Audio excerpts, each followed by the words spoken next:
안녕하세요. 요즘 자꾸 단어가 떠오르지 않거나 뭔가 하려다 까먹고 왜 이러지? 싶었던 적 있으신가요? 그게 단순한 건망증이 아니라 뇌 속에 쓰레기가 쌓이고 있다는 신호일 수도 있습니다. 그런데 놀랍게도 이걸 수술도 약도 없이 그저 얼굴을 살짝 마사지하는 것만으로 깨끗하게 씻어낼 수 있다는 국내 연구진의 연구 결과가 나왔습니다.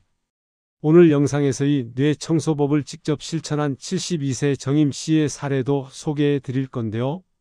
그분이 어떤 변화를 겪었는지, 뇌에 쌓인 노폐물이 무엇인지, 그것이 우리 건강에 어떤 영향을 미치는지, 그리고 일상에서 실천할 수 있는 예방법과 최신 치료법까지 차근차근 이야기해 보려 합니다. 어렵거나 복잡한 내용은 없으니 편안하게 들어주세요. 여러분과 함께 이야기 나누듯 전해 드릴게요.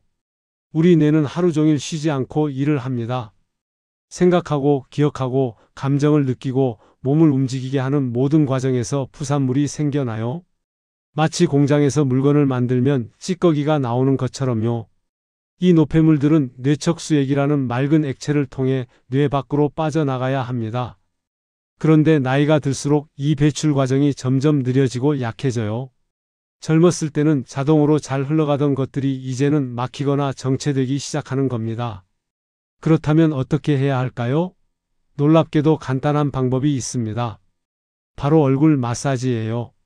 김정임 씨라는 분이 계십니다.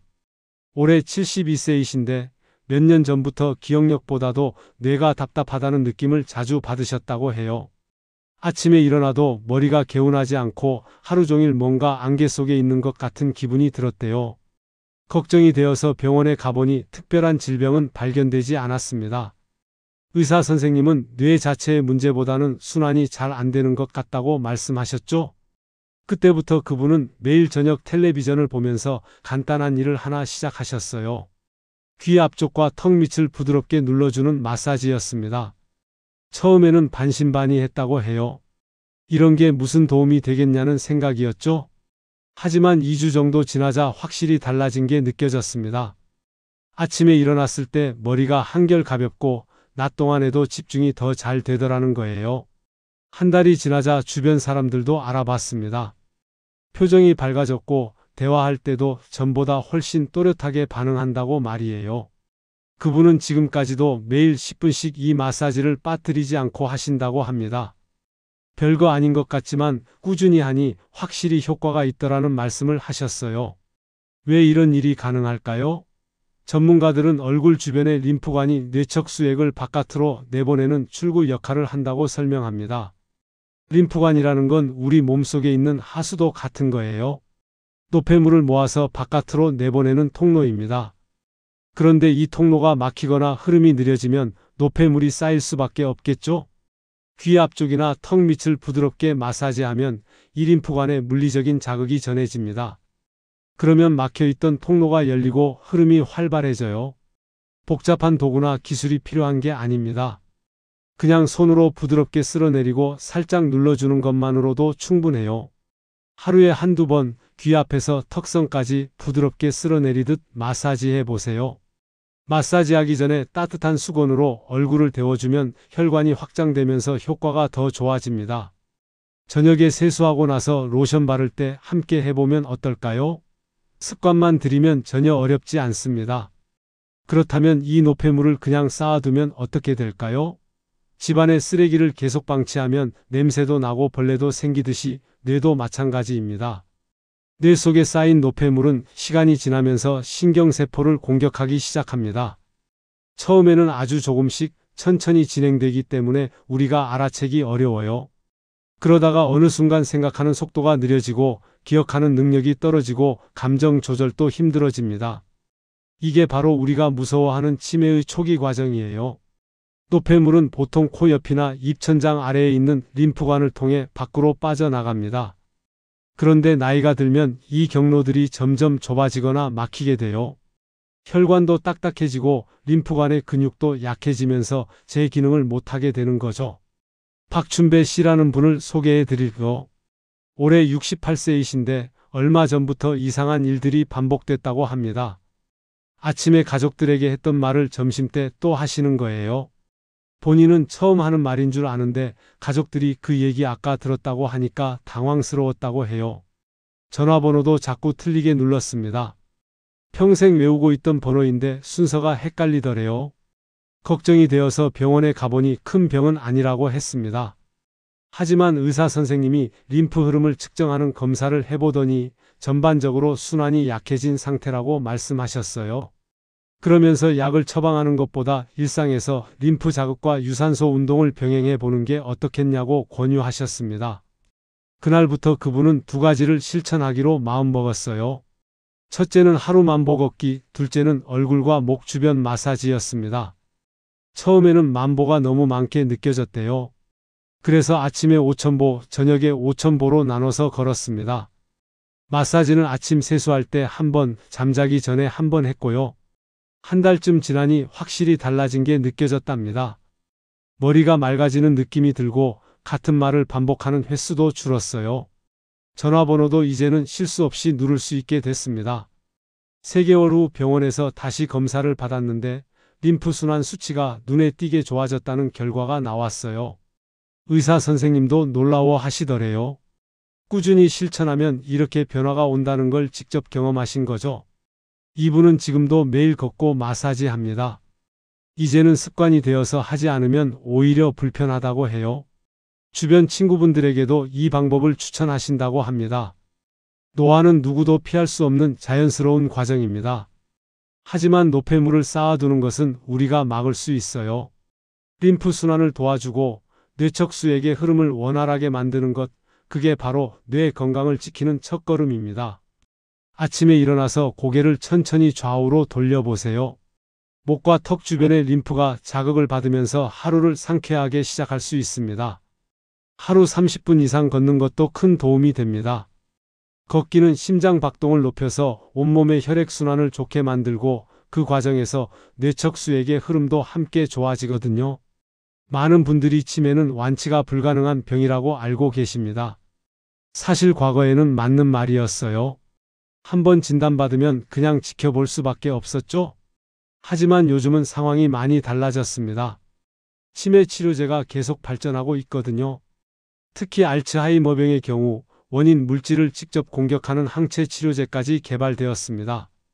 항체라는 건 우리 몸의 면역 시스템이 나쁜 것들을 찾아서 없애는 무기 같은 거예요. 그걸 약으로 만들어서 뇌 속에 쌓인 나쁜 물질들을 제거하는 겁니다. 물론 완치는 아닙니다. 하지만 병의 진행을 확실히 늦출 수 있어요. 예전에는 한두 해 만에 급격히 나빠지던 상태가 이제는 몇 년 동안 천천히 진행되도록 조절할 수 있게 된 거죠. 정명수 씨라는 분이 계십니다. 올해 74세이신데 2년 전 알츠하이머병 초기 진단을 받으셨어요. 그때 가족들이 모두 모여서 앞으로 어떻게 할지 상의했다고 합니다. 의사 선생님이 새로 나온 항체 치료제를 권유하셨는데 비용도 만만치 않고 부작용 걱정도 있어서 많이 고민하셨대요. 결국 시작하기로 결정했습니다. 한 달에 한 번씩 병원에 가서 주사를 맞는 방식이었어요. 처음 몇 달은 큰 변화가 없었습니다. 오히려 가끔 두통이 있고 피곤하다고 느낄 때도 있었대요. 하지만 6개월쯤 지나니까 확실히 달라진 게 보였습니다. 그전에는 며칠 전 일을 잘 기억하지 못했는데 이제는 어제 있었던 일도 비교적 또렷하게 떠올릴 수 있게 됐어요. 대화할 때도 전보다 훨씬 자연스러워졌습니다. 단어가 생각나지 않아서 말을 멈추는 일이 줄어들었거든요. 가족들은 표정도 밝아지고 농담도 다시 하시는 모습을 보면서 정말 다행이라고 생각했다고 해요. 물론 이 치료가 모든 분에게 효과가 있는 건 아닙니다. 초기 환자에게만 도움이 되고 이미 많이 진행된 경우에는 효과가 제한적이에요. 그리고 정기적으로 뇌 검사를 받아야 하고 부작용이 있는지 계속 확인해야 합니다. 비용 부담도 있고요. 하지만 중요한 건 이제 선택지가 생겼다는 겁니다. 예전에는 그냥 손 놓고 있을 수밖에 없었는데 이제는 적극적으로 대응할 수 있는 방법이 있어요. 치매는 더 이상 무조건 두려워만 해야 하는 병이 아닙니다. 미리 대비하고 초기에 발견해서 대응하면 충분히 관리할 수 있는 상태가 되고 있어요. 만약 요즘 기억력에 변화가 느껴지신다면 병원에 가보시는 걸 권해드립니다. 조기 검진을 받으면 상태를 정확히 알 수 있거든요. 그리고 의사 선생님이 치료제를 권유하시면 충분히 상담받고 신중하게 결정하시면 됩니다. 무조건 겁먹을 필요는 없어요. 혹시 이런 말 들어보셨나요? 뇌세포는 한번 손상되면 절대 되돌릴 수 없다는 말이요. 사실 오랫동안 그렇게 알려져 왔습니다. 그래서 뇌 질환은 더 무서웠던 거죠. 한번 망가지면 끝이라는 생각 때문에요. 그런데 최근 의학 연구에서 희망적인 소식이 들려오고 있습니다. 바로 줄기세포를 이용한 치료입니다. 줄기세포라는 건 우리 몸에서 여러 가지 세포로 변할 수 있는 특별한 세포예요. 마치 만능 재료처럼 필요한 곳에 가서 그곳에 맞는 세포로 바뀔 수 있습니다. 이 줄기세포를 뇌에 넣어주면 손상된 신경세포를 회복시키고 염증을 줄이고 새로운 연결을 만들어낼 수 있다는 연구 결과들이 나오고 있어요. 아직은 실험 단계이고 모든 병원에서 받을 수 있는 건 아니지만 점점 더 많은 성공 사례가 보고되고 있습니다. 윤계남 씨라는 분을 소개해 드릴게요. 올해 76세이신데 4년 전 혈관성 치매 진단을 받으셨습니다. 혈관성 치매는 뇌혈관이 막히거나 터지면서 뇌세포가 손상되어 생기는 치매예요. 약물 치료를 받았지만 상태가 계속 나빠졌다고 합니다. 걷는 것도 불안정해지고 말도 어눌해졌어요. 그러던 중 대학병원에서 줄기세포 치료 임상시험 참가자를 모집한다는 소식을 들었습니다. 가족들과 상의한 끝에 참여하기로 결정했어요. 임상시험이라 비용은 들지 않았지만 효과가 있을지 확신할 수 없었기 때문에 망설임도 있었대요. 치료는 복잡하지 않았습니다. 그분 자신의 몸에서 줄기세포를 채취해서 특수하게 배양한 뒤 정맥주사로 넣어주는 방식이었어요. 한 달에 한 번씩 총 6번 받았습니다. 처음에는 아무 변화도 느껴지지 않았다고 해요. 2달, 3달이 지나도 마찬가지였습니다. 그런데 4달째 되던 어느 날 가족들이 먼저 알아봤습니다. 말할 때 전보다 분명하게 발음하신다는 거예요. 걸을 때도 휘청거리는 일이 줄었고요. 그분 본인도 그 즈음부터 머리가 조금 맑아지는 느낌을 받았다고 합니다. 6개월 후 병원에서 검사를 받았는데 뇌의 염증 수치가 눈에 띄게 감소했어요. 간단한 기억력 테스트에서도 점수가 올라갔습니다. 완치된 건 아니지만 더 나빠지는 걸 멈췄을 뿐만 아니라 일부는 회복되고 있다는 결과였죠. 의료진도 예상보다 좋은 반응이라며 계속 경과를 지켜보자고 했습니다. 지금 그분은 1년이 넘게 안정적인 상태를 유지하고 계십니다. 물론 예전처럼 완전히 돌아온 건 아니에요. 하지만 가족들과 대화도 할 수 있고 산책도 혼자 나갈 수 있을 만큼 좋아졌습니다. 이게 얼마나 큰 변화인지 경험해보지 않은 사람은 모를 거예요.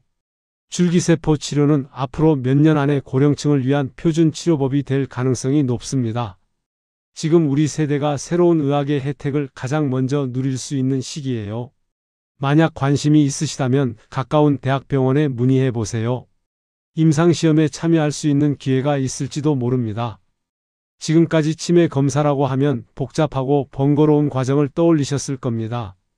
뇌 MRI 촬영을 하거나 척추에서 액체를 뽑아내는 검사 같은 것들이요. 시간도 오래 걸리고 비용도 많이 들고 무엇보다 몸에 부담이 됐죠. 그런데 이제는 상황이 완전히 달라졌습니다. 피 한 방울만 있으면 알츠하이머병 위험을 90% 이상의 정확도로 예측할 수 있게 됐거든요. 일반 건강검진에서 하는 혈액 검사처럼 간단하게 말이에요. 이 검사는 혈액 속에 있는 특정 단백질을 측정합니다. 알츠하이머병에 걸린 사람은 뇌에 나쁜 단백질이 쌓이는데 그게 혈액으로도 흘러나와요. 그걸 찾아내는 거죠. 검사 결과가 나오는데도 며칠밖에 안 걸립니다. 노영옥 씨라는 분이 계십니다. 올해 69세이신데 어머니가 치매를 앓으셨기 때문에 늘 걱정이 많으셨다고 해요. 치매는 유전적인 요인도 있다고 하니까 혹시 자기도 그렇게 되는 건 아닐까 하는 불안감이 컸대요. 그래서 기억력이 조금만 떨어져도 민감하게 반응했습니다.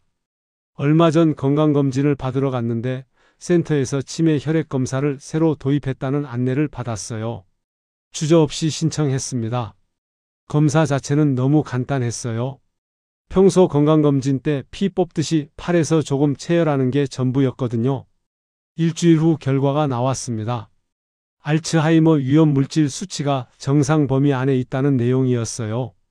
그 결과지를 받아든 순간 그동안 짊어지고 있던 무거운 짐을 내려놓는 기분이었다고 합니다. 물론 앞으로도 계속 관리해야 하지만 적어도 지금 당장은 괜찮다는 걸 확인한 거니까요. 의사 선생님은 1년에 한 번씩 이 검사를 받으면서 변화를 추적하는 게 좋겠다고 조언하셨어요. 만약 수치가 올라가는 추세가 보이면 그때부터 적극적으로 예방 조치를 취할 수 있으니까요. 그분은 그 말을 듣고 마음이 한결 가벼워졌다고 합니다. 이제는 1년에 한 번 정기적으로 이 검사를 받겠다고 결심했어요. 요즘 많은 건강검진센터에서 이 검사를 제공하고 있습니다. 비용도 예전 뇌 검사에 비하면 훨씬 저렴해요. 무엇보다 간편하다는 게 큰 장점입니다. 몸에 부담도 없고 시간도 얼마 안 걸리거든요. 검사 결과가 좋지 않게 나왔다고 해서 무조건 치매에 걸린다는 뜻은 아닙니다. 다만 위험이 높다는 신호이니 그때부터 생활 습관을 개선하고 치료를 시작하면 돼요. 조기에 발견할수록 대응할 수 있는 방법이 많아집니다. 다음에 건강검진 받으실 때 항목에 치매 혈액 검사가 포함되어 있는지 확인해 보세요. 없다면 추가로 신청할 수 있는지 물어보시고요. 검사 결과가 나오면 의사 선생님과 충분히 상담하셔서 향후 계획을 세우시면 됩니다. 미리 알고 준비하는 것, 그게 가장 현명한 방법입니다. 오늘 이야기 어떠셨나요? 나이가 들수록 기억이라는 건 정말 소중한 것 같아요. 우리가 살아온 시간들, 사랑하는 사람들과 나눈 순간들, 그 모든 게 기억 속에 담겨 있으니까요. 그 기억을 지키는 일이 곧 우리 자신을 지키는 일입니다. 오늘 말씀드린 내용들은 복잡한 의학 지식이 아니에요. 우리 일상 속에서 충분히 실천할 수 있는 것들입니다. 얼굴을 부드럽게 마사지하는 것, 매일 조금씩 걷는 것, 정기적으로 검사받는 것, 이런 작은 습관들이 모여서 큰 변화를 만들어냅니다. 뇌 속 노폐물을 쌓아두지 않고 흐름을 되살리는 것, 조기에 이상을 발견하고 치료를 시작하는 것, 이 두 가지만 기억하셔도 충분합니다. 조금만 관심을 가지면 당신의 뇌도 건강하게 오래오래 일할 수 있어요. 오늘부터 시작해 볼까요? 아침에 일어나서 목을 천천히 돌려보고 귀 앞을 살짝 눌러주고 바깥으로 나가 가벼운 산책을 하는 거예요. 아주 작은 실천이지만 매일 반복하면 분명히 달라질 겁니다. 여러분의 뇌 건강을 위한 한 걸음 오늘 함께 시작해 보시면 좋겠습니다. 긴 이야기 들어주셔서 감사합니다. 다음에 또 유익한 정보로 찾아뵙겠습니다. 건강하세요.